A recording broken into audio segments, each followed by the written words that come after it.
what up, guys? Well, I'm right here with Joe and Paul, guys. I've been like nerding out for a long time, for 2 decades, Paul, for 2 decades, and it's finally coming back. The Underworld, the Stygian Abyss, the 2 decade game that was the inspiration to a lot of games. I don't know if you guys heard, Elder Scrolls, games like that. But oh my God, Paul, Joe, successful Kickstarter, amazing job on the game. I just recently saw this because you guys showed it to me right now, guys. Before we get started, how are you guys doing today? Good. It's good to have the Underworld coming back after 2 decades. It's great to be here. Thanks for having us. All right, so let's get started with Underworld Ascendants. It was a Kickstarter that last time I checked was over $800,000 for support to make this game come to life, and now it's here. So, well, tell me about what made you guys want to bring this game back? Well, the plan was to do an Underworld 3 many, many years ago, and we couldn't get it under development, and we spent 2 decades trying to get it green lit as a new project. Right. And finally, we got the rights as an indie studio to take it forward on our own. So it's been 2 decades dormant, but it's time to come back. All right. I mean, you have people like Joe. Joe, you're part of the crack team of BioShock Infinite. You have a lot of people coming in on this, from other games as well. So what drew you into Underworld Ascendants, and what's your part in this and making this world come to life? Well, I'm the design director of the game. I also work heavily on the narrative. I was one of the contributing writers for BioShock Infinite, and that was a game series that was heavily influenced by Looking Glass studio games like System Shock and Underworld Ascendant. So every game I've worked on has been kind of influenced by Looking Glass. And when Paul said he'd gotten the team together, gotten a group of people who had worked on Looking Glass, it was a really fantastic opportunity to get in and learn a ton and help take this sort of game to the next level. Yeah, there you go. Well, first question about Underworld Ascendants. It's been a while, so where are we now? What is the setting? Are we back in the Stygian Abyss? Am I looking at the elves, the dwarves again? Where are we now in Underworld? Yes, we're back in the Stygian Abyss. So it's a true sequel. We have characters and monsters and settings from the original games that you're revisiting. This is a couple generations later. 20 years has passed. So it's anyone who's played the original Ultima Underworld 2 will feel right at home. Right. Well, the biggest thing about the Underworld was the fact that the gameplay was just much more different from a lot of the games that were introduced. And the biggest thing that blew our minds 2 decades ago was the improvisation system you guys were talking about earlier. What have you guys implemented in terms of improvising your own gameplay and, of course, creating your own story as a gamer in this game?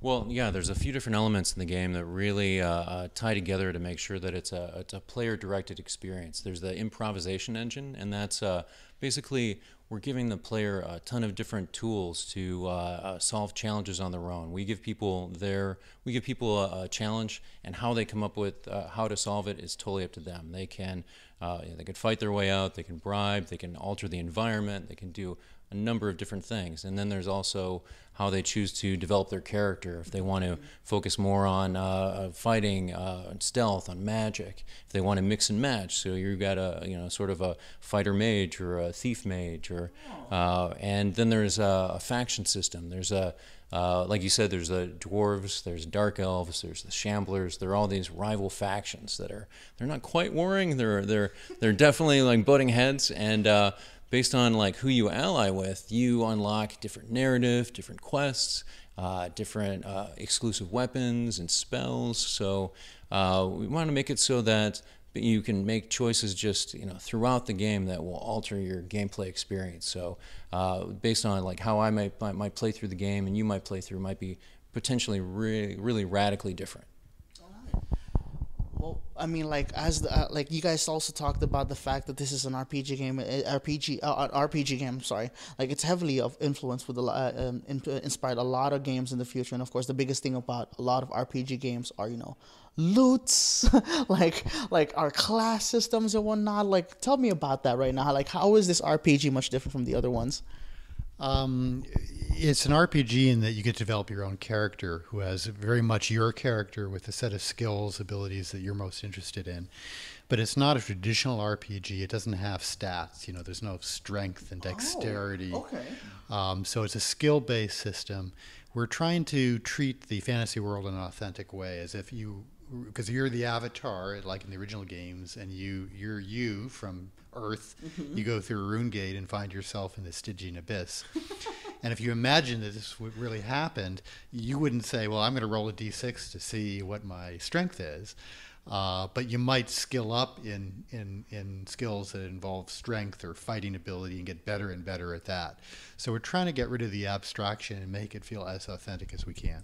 Oh, well, there you guys have it. Well, before we go, I guess the last biggest question is, when are we going to see this game come out? When can I get my hands on it? Where can I get my hands on it? And of course, since this was a Kickstarter thing for you guys, do you guys have any messages to fans who supported you guys throughout this journey of creating this game? Well, we're looking at the end of 2016 to have the game released. So still a lot of work to go, more than a year to go. And the fans have been great. When we did the original games, you know, back in that day, there was no crowdsource funding, and we really didn't have a way to connect to the fans. So it's been very cool to have the fans support us, be able to hear their stories of how many of them played the original games, really love these games. And for us, it makes it much more meaningful because we're making the game for real people that we can connect with. And that's an honor doing that. It makes it much more meaningful. Any final words, Joe, to the fans? Oh, geez. I hope you enjoy the game. It's really exciting to get out. We've been hiding out and working real hard on it. It's great to get a chance to show people, and we'd love to hear what people think. So let us know. All right, gamers. Well, there you have it. Thank you very much for joining us. Paul, Joe, thank you very much for being here. Of course, congratulations to you guys and your team. And of course, all the fans that supported this game. It's finally coming back to life in 2 decades. Oh my God, 2 decades. And of course, guys, I'm telling you right now, make sure you guys check out our social feeds on Facebook, Twitter, Instagram, and of course on Twitch to see more stuff like this. And of course, the biggest place you want to check out for news like this is gamerspack.com. My name is Jazzy, guys. I was with Joe and I was with Paul. And until next time, gamers, keep on gaming.